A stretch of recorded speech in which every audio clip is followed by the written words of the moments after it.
Second book review, Shoe Dog. Alright, a little less informal. Like I said, some videos, blazer, shirt, tie, sometimes, some videos, hoodie, sometimes workout material. You know, it's informal and it's not formal today. So, however, second book review, Shoe Dogs. Memoir of Phil Knight and the creation of Nike. Alright, this book is probably the best book. Beside Millionaire Next Door, I love that book too, but Shoe Dog is amazing. I got so much more respect for the company Nike and for Phil Knight as an individual after reading this book. This book, if you're an entrepreneur, businessman, small business, large business, however, this book is beneficial to you. If you manage a house, this book is beneficial to you. Now, I learned things about Nike that I never knew.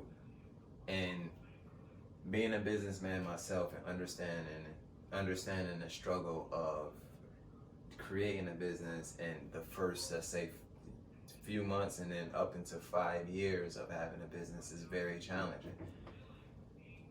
But it's not just that with this book. This book is also a story of believing in yourself and following your dreams, doing something, being willing to do something you never did before in order to accomplish something you never had before.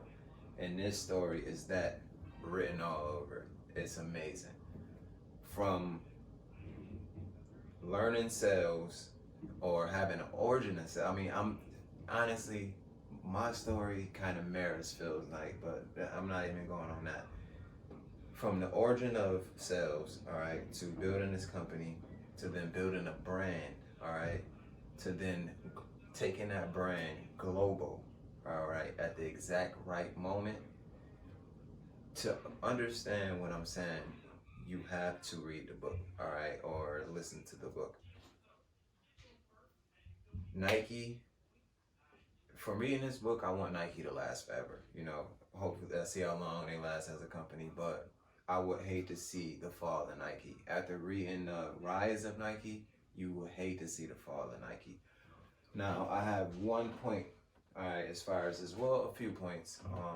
I have one main thing to go over, and that's LeBron James, the relationship between LeBron James and Phil Knight. I have a major point to make there. But if I can summarize in my own words, I'm gonna try to do it as quick as possible. The creation of Nike and Phil Knight and who he was. He was a normal person, graduated from college. I believe he had 2 degrees. Graduated from college with 2 degrees. Didn't know what he wanted to do with his life. Ended up going to the military. Honestly, we had the same crazy. All right, so ended up going to the military. After that, he went to Japan, all right, and he had a long discussion with his dad about going to Japan, all right. It was something that, he never traveled before. He never even flew on an airplane. At this time, I think they pointed out in the book, only 10% of Americans ever even flew on an airplane. And another thing that they pointed out is before he asked his dad if he can take this long trip to Japan, his dad's boss just died on the airplane. So imagine going into that, conversation. So he convinced his dad to even give him a loan to go to Japan. Went to Japan, studied, what was going on. He actually read a book on how to do business with the Japanese businessman, or I think that was the title of the book. So he went in ready, prepared, luck at his finance, all right? So with that, he created a company, and it was fictitious in the beginning because he got an opportunity and said that, hey, I own a company called Blue Ribbon, I believe it was called. Before Nike was called Blue Ribbon. So that's something I didn't know. So he ended up getting like a semi-okay like sales or wholesaling deal with a company that sold a sneaker called Tiger or something like that. So let me just paint this picture. All right, so it's not just bland and boring here. So remember, I can't draw, so I'm gonna try with this airplane, and I almost did it. Japan, all right. Got into sneaker wholesaling, all right. So shoe wholesaling. All right. the shoe. Let's see if I can draw a shoe. Sorry, Phil Knight. Oh my goodness. The first shoe was called Tigers. All right. This is not a Nike. This is he has a shoe sales company that sells a Japanese shoe called Tiger. So just to bring you, to bring you on to the story, all right, to paint a picture for the story that I'm telling and going on tangents with. All right, so from here, all right, he had a lot of connections, and that's a very big thing in life, all right, networks and connections, building friendships and important networks in your life that can benefit you in the future, all right. So he ran track, and he ran track for one of the more famous track coaches. His last name was Bowerman for Oregon, all right. He's coached the Olympic team, USA Olympic team and everything. So he big time person. He had him as his first partner. All right, they signed a 50-50 split deal, or 51% for Phil Knight, 49 for Bowerman. From that, they created a little team, a team of salesmen. With any company, they grew. It was challenging. They went into debt. And especially companies where it's inventory, as far as shoes or any type of inventory, they always went to debt and had to cover that with sales, and then went back into debt to get inventory. However, they had to deal with Japanese logistics, shoes coming in late. They couldn't cover demand. They didn't have a supply for demand. So the story is going over all the problems that they went over building Nike. They finally, through bad business, through the Japanese executives they were dealing with, came up with the idea to build a brand that they didn't even have a name for it at first. They were going to call it like something like Machine Sixes or something, or Falcon. So Nike was going to be called Falcon.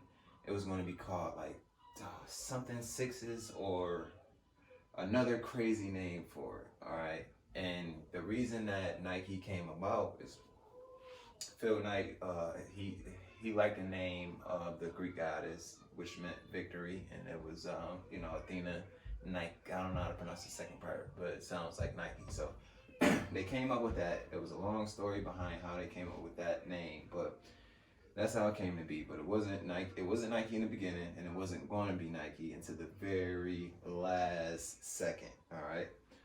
So from there, they created the Cortez, all right? And what else do I have to say? If you know anything about Nike, you know how this shoe changed the world.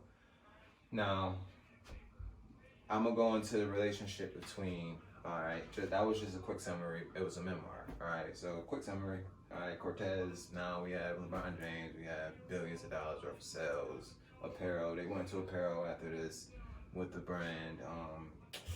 As far as I really want to explain, I only got 15 minutes. Let me see. All right, so I got a little 6 minutes left. So the brand came about, all right, and it's crazy how the brand came about. It wasn't really.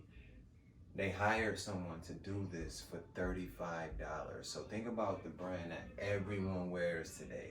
Has it on in their closet, on their feet, however it is. It costs $35 to create that image. Granted, all right, inflation, but today that's what, $150 maybe, and that's how much it costs to create the Nike symbol, the swoosh, all right. And they called it swoosh because they believed that when it was a running company or tennis shoe and running shoe company at first, so they believed that when a runner passed someone or an athletic person passed someone, and that was the sound it made. So swoosh, that's another entire disclaimer there. So back to the main point of this video, and what I want to make. The main point I want to make as far as the relationship between Phil Knight and LeBron James, and why I feel like LeBron James has a lifetime $1 billion contract with Nike.